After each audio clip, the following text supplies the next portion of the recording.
میں 35 سال بعد قطر سے وطن واپس آیا تو اولادہ خفا ہو گئی، وہ سیدھے منہ مجھ سے بات بھی نہیں کرتے تھے اور بیوی کا رویہ بھی میرے ساتھ ٹھیک نہیں تھا۔ میں اپنے بچپن کے دوست رفیق سے گلے مل کر رونے لگا۔ بمشکل 20 دن ہی گھر میں ٹھہر سکا اور آنسوں بہاتا ہوا واپس قطر چلا گیا۔ بیٹے خوش ہوئے کہ ابا کی کمائی پر دوبارہ عیاشی کریں گے۔ رفیق کو اپنے دوست کا بہت غم تھا۔ رفیق نے میرا صدقہ دیا اور چاولوں کی دیگیں پکائیں۔ میرا پورا خاندان چاول کھانے رفیق کے گھر آیا تو رفیق نے ایسا کام کیا کہ میرا نام غلام حیدر ہے، آج میں 60 برس کا ہوں، اور میں یہ سب اس لیے لکھ رہا ہوں کیونکہ اگر میں نے یہ باتیں اپنے دل میں رکھیں تو شاید میں اندر ہی اندر مر جاؤں۔ میں 25 سال کا تھا جب میں قطر گیا۔ گھر کچا تھا، جیب خالی تھی اور خواب بہت بڑے تھے۔ میں نے اس دن اپنی بیوی سے کہا تھا میں تھوڑے دنوں میں واپس آ جاؤں گا، مگر وہ تھوڑے دن 35 سال بن گئے۔ میں نے قطر میں وہ دن دیکھے جب دھوپ سر پر آگ بن کر برستی تھی، میں نے وہ راتیں دیکھی جب آنکھوں کے سامنے بچوں کے چہرے ہوتے تھے اور ہاتھ میں اینٹ۔ میں نے کبھی اپنے لیے کچھ نہیں مانگا، میں نے بس یہی سوچا کہ میرے بچے مجھ سے بہتر زندگی ہر مہینے پیسے بھیجتا رہا، کبھی فیس کے لیے، کبھی علاج کے لیے، کبھی گھر بنانے کے لیے۔ میں نے یہ نہیں دیکھا کہ میرے لیے کیا بچا ہے۔ وقت گزرتا گیا، بچے بڑے ہو گئے اور میں بوڑھا ہو گیا۔ پھر ایک دن میں واپس آیا، جہاز سے اترا تو میرے قدم کانپ رہے تھے، دل زور زور سے دھڑک رہا تھا۔ میں سوچ رہا تھا کہ دروازہ کھلے گا، میرے بچے دوڑ کر آئیں گے، میری بیوی مجھے دیکھ کر رو پڑے گی۔ لیکن جب میں نے دروازہ کھولا تو سب کچھ خاموش تھا۔ میرے بیٹے کمرے میں بیٹھے تھے، ان کے ہاتھوں میں موبائل تھے، کسی نے سر اٹھا کر نہیں دیکھا۔ جب میں گھر میں داخل ہوا تو مجھے لگا جیسے میں اپنے ہی گھر میں مہمان ہوں۔ میری بیوی سامنے بیٹھی تھی، مگر اس کی آنکھوں میں وہ چمک نہیں تھی جو کبھی میرے انتظار میں ہوا کرتی تھی۔ وہ بس رسمی سا بولی، آ گئے ہو؟ میں نے ہاں میں سر ہلایا اور دل میں عجیب سا درد اٹھا۔ بچوں کے چہرے بدلے بدلے تھے، جیسے میں کوئی اجنبی ہوں۔ میں نے اپنے بیٹے کے سر پر ہاتھ رکھنا چاہا تو اس نے ہلکی سی جنبش دی اور خود کو الگ کر لیا۔ اس لمحے مجھے پہلی بار احساس ہوا کہ میں نے جس اولاد کے لیے اپنی جوانی دفن کی تھی وہ مجھ سے بہت دور جا چکی ہے۔ رات کو جب سب سو گئے تو میں اکیلا صحن میں بیٹھ کر روتا رہا۔ مجھے قطر کی وہ راتیں یاد آ گئیں جب میں تھکن سے ٹوٹا ہوتا تھا، مگر دل میں ایک امید ہوتی تھی کہ دن سب ٹھیک ہو جائے گا۔ مگر آج گھر میں بیٹھ کر مجھے لگا کہ شاید سب کچھ بہت پہلے ہی ٹوٹ چکا تھا۔ اگلے دن میں اپنے بچپن کے دوست رفیق کے پاس گیا۔ جیسے ہی اس نے مجھے دیکھا تو اس کی آنکھیں بھر آئیں۔ اس نے مجھے گلے لگایا تو میں خود کو روک نہ سکا اور پھوٹ پھوٹ کر رو دیا۔ میں نے اس کے کندھے پر سر رکھ کر وہ سب کچھ بہا دیا جو برسوں سے اندر جمع تھا۔ میں نے اسے بتایا کہ میں نے زندگی بھر صرف دیا ہے، مانگا کچھ نہیں، مگر آج مجھے ایک مسکراہٹ بھی نصیب نہیں۔ رفیق خاموشی سے سنتا رہا، اس کی آنکھوں میں غصہ بھی تھا اور درد بھی۔ اس نے بس اتنا کہا کہ کچھ وقت دے، سب ٹھیک ہو جائے گا، مگر میں جانتا تھا کہ کچھ ٹھیک نہیں ہونے والا۔ میں بمشکل 20 دن ہی وہاں رہ سکا اور ایک رات خاموشی سے واپس قطر آ گیا۔ جہاز میں بیٹھا تو آنسو خود بخود بہتے رہے اور میرے ذہن میں بس ایک ہی سوال گونج رہا تھا کہ کیا باپ کی قربانی کی کوئی قیمت نہیں ہوتی؟ دل عجیب طرح سے بے چین تھا، جیسے کوئی مجھے اندر سے جھنجھوڑ رہا ہو۔ ادھر گاؤں میں رفیق نے سب کو کھانا شروع کرنے سے پہلے ہاتھ روک لیا۔ میری بیوی نے حیرت سے دیکھا، بچوں نے بھی چونک کر سر اٹھایا۔ رفیق کی آنکھیں بھر آئی تھیں۔ اس نے کہا کہ یہ کھانا کسی خوشی میں نہیں پکا، بلکہ ایک ایسے باپ کے نام پکا ہے جو زندہ ہو کر بھی تم سب کے لیے مر چکا ہے۔ یہ سن کر سب ایک دوسرے کا منہ دیکھنے لگے۔ میری بیوی کے ہاتھ سے نوالا گر گیا، بچوں کے چہروں کا رنگ بدلنے لگا۔ رفیق نے بات جاری رکھی، اس نے کہا کہ وہ باپ جس نے تمہیں عزت کے کپڑے دیے، تعلیم دی، روٹی دی، اپنے حصے کی خوشیاں بیچ کر تمہیں سکون دیا، وہ آج پردیس میں تنہا سسک رہا ہے اور تم یہاں اس کی کمائی پر ہنستے کھیلتے ہو۔ اس لمحے میری بیوی کی آنکھوں سے آنسو بہنے لگے، مگر رفیق رکا نہیں۔ اس نے کہا کہ غلام حیدر نے مجھے گلے لگا کر رو رو کر کہا تھا کہ میں نے اپنی اولاد کے لیے زندگی قربان کر دی، مگر میری اولاد نے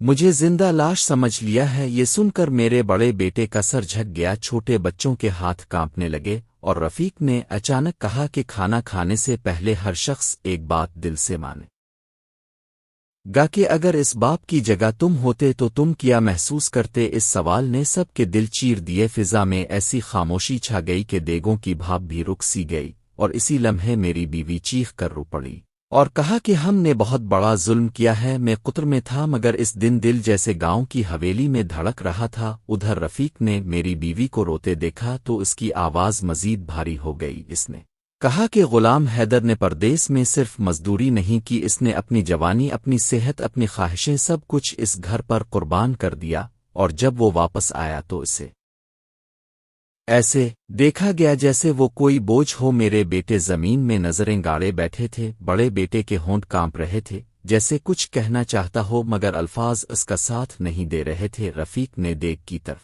اشارہ کرتے ہوئے کہا کہ یہ چاول غلام حیدر کے آنسوؤں سے زیادہ گرم نہیں ہو سکتے، کیونکہ ان آنسوؤں میں وہ درد ہے جو کسی دیگ میں نہیں سما سکتا۔ اس نے بتایا کہ غلام حیدر نے کس طرح اس کے سینے سے لگ کر روتے ہوئے کہا تھا کہ میں نے اپنی اولاد کو وقت نہیں دیا، میں نے انہیں صرف پیسہ دیا، اور شاید یہی میری سب سے بڑی غلطی تھی۔ یہ سن کر میری بیوی نے اپنے سر پر ہاتھ مارا اور کہا کہ ہمیں کبھی یہ احساس ہی نہیں ہوا کہ پیسے کے پیچھے ایک زندہ دل بھی دھڑکتا ہے۔ میرے سب بچے ساکت بیٹھے تھے جیسے کسی نے ان کے اندر کی دنیا الٹ دی ہو۔ رفیق نے آخر میں کہا کہ آج یہ کھانا کھانے والا ہر شخص یہ وعدہ کرے گا کہ وہ اس باپ کو واپس بلائے گا اور اس کے قدموں میں بیٹھ کر اس سے معافی مانگے گا، کیونکہ اگر آج بھی ہم نے دیر کی تو کل صرف قبر سے معافی مانگنے کا وقت بچے گا۔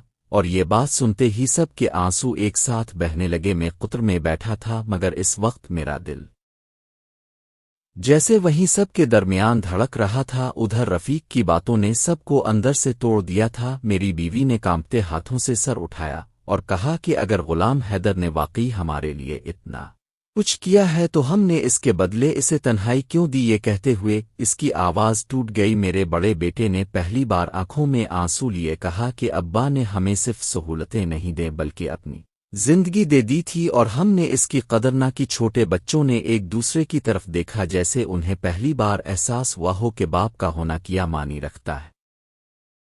رفیق نے خاموشی سے سب کے سامنے میرا موبائل رکھا اور کہا کہ ابھی اسی وقت اسے فون کرو اور دل کی بات کہہ دو ورنہ یہ موقع بھی ہاتھ سے نکل جائے گا۔ ہاتھ کانپ رہے تھے مگر میرے بیٹے نے ہمت کر کے نمبر ملایا۔ ادھر قطر میں نے فون اٹھایا تو دوسری طرف سسکیوں کی آواز آئی۔ اس نے کہا کہ ابا ہمیں معاف کر دو، ہم نے آپ کو سمجھا ہی نہیں۔ میں کچھ دیر بول نہ سکا، گلا بند گیا، آنکھوں سے آنسو بہنے لگے اور بس اتنا ہی کہہ سکا کہ اگر تم دل سے واپس بلاؤ تو باپ کبھی دور نہیں رہتا۔ اس ایک جملے نے سب کے دل ہلا دیے۔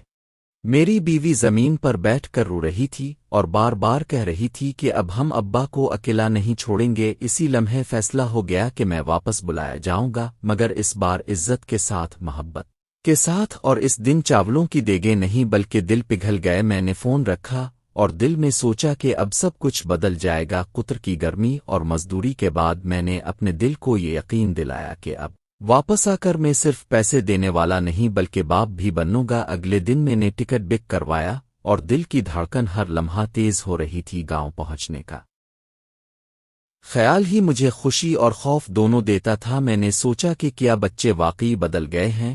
کیا بیوی میرے قدموں میں بیٹھ کر معافی مانگے گی؟ پھر وہی سرد مہری ہے جو 35 سال تک رہی؟ قطر میں جہاز میں بیٹھے ہوئے میں نے اپنی زندگی کے ہر لمحے کو یاد کیا، ہر قربانی، ہر آنسو، ہر دعا، ہر تھکن، اور محسوس کیا کہ یہ سب کچھ صرف ایک لمحے کے لیے تھا، اور وہ لمحہ قریب آ چکا تھا۔ جیسے ہی گاؤں کی زمین نظر آئی دل کی دھڑکن اور تیز ہو گئی۔ میں نے سوچا کہ اگر آج سب ٹھیک نہ ہوا تو پھر شاید وقت کبھی نہ آئے گا۔ ادھر گاؤں میں رفیق نے سب کو تیار کیا کہ وہ استقبال کے لیے آئیں۔ میری بیوی نے بچوں کو کہا کہ آج باپ واپس آ رہا ہے۔ سب خاموش تھے، سب کے دل دھڑک رہے تھے۔ جب میں گاڑی سے نیچے اترا تو سب کے قدم زمین پر جم گئے۔ بچوں کی آنکھیں بڑی ہو گئی، بیوی کی آنکھوں سے آنسو بہ رہے تھے مگر وہ قدم بڑھانے کی ہمت نہ کر پا رہی تھی۔ میں نے آہستہ قدم بڑھائے اور سب کی طرف دیکھا، دل زور زور سے دھڑک رہا تھا۔ رفیق نے کہا کہ بس اب سب کچھ دل سے کرے۔ میں نے سب کو گلے لگایا، آنکھیں نم ہو گئی۔ بچوں نے میری ٹانگیں پکڑی اور پہلی بار ان کی ماں بھی آگے بڑھ کر میرے قدموں میں بیٹھ گئی۔ میں نے ان کے سر پر ہاتھ رکھا اور کہا کہ بس اب ہم سب ایک دوسرے کے لیے جگے۔ وہ لمحہ پورے گاؤں کی فضا بدل گیا، جیسے سب کے دل ایک ساتھ دھڑک رہے ہوں۔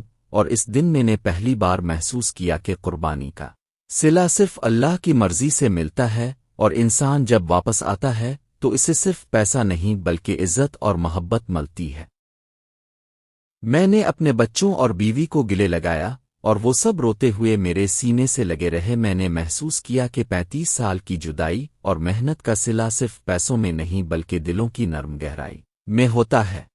سب نے مجھے دیکھا اور پہلی بار اپنے دل کی سچائی ظاہر کی۔ میری بیوی نے کہا، غلام حیدر، ہم نے آپ کی قدر نہیں کی اور اپنے صبر کیا، آپ کی محبت نے ہمیں واپس لایا۔ میں نے انہیں دل سے گلے لگایا اور کہا، بس اب ہم سب ایک دوسرے کے لیے ہیں اور زندگی کو دوبارہ شروع کریں گے۔ میں نے بچوں کو کہا کہ کبھی اپنے والدین کو تنہا نہ چھوڑنا اور ہر قربانی کی قدر کرنا یہ وقت کی سب سے بڑی حقیقت ہے۔ رفیق جو ہمیشہ ہمارے ساتھ کھڑا رہا وہ خاموشی سے مسکرا رہا تھا اور میں جانتا تھا کہ اگر اس نے یہ کام نہ کیا ہوتا تو شاید آج یہ لمحہ کبھی نہ آتا۔ ہم سب نے صحن میں بیٹھ کر ایک دوسرے کی آنکھوں میں وہ سچائی دیکھی جو الفاظ سے بیان نہیں ہو سکتی۔ وہ دن زندگی کا سب سے بڑا سبق تھا کہ باپ کی محبت کبھی کم نہیں ہوتی اور اولاد کی قدر صرف تب ہوتی ہے جب دل سے مانا جائے۔ ہم نے وعدہ کیا کہ اب کبھی بھی کوئی دل ٹوٹنے نہیں پائے گا، اور اسی دن میں نے پہلی بار محسوس کیا کہ گھر صرف دیواریں اور چھت نہیں ہوتا بلکہ وہ محبت، قربانی اور سمجھ کا نام ہوتا ہے۔ اور میں سکون سے سوچ رہا تھا کہ 35 سال کی جدائی کے بعد اب ہر لمحہ قیمتی ہے اور سب کے دل جڑ گئے ہیں، اور میں جانتا ہوں کہ یہ سبق ہمیشہ رہنے والا ہے۔ آپ کو کہانی پسند آئی ہو تو ویڈیو کو لائک کریں اور مزید ایسی کہانیوں کے لیے چینل کو سبسکرائب کریں۔ ملتے ہیں نیکسٹ ویڈیو میں، تب تک کے لیے اللہ حافظ۔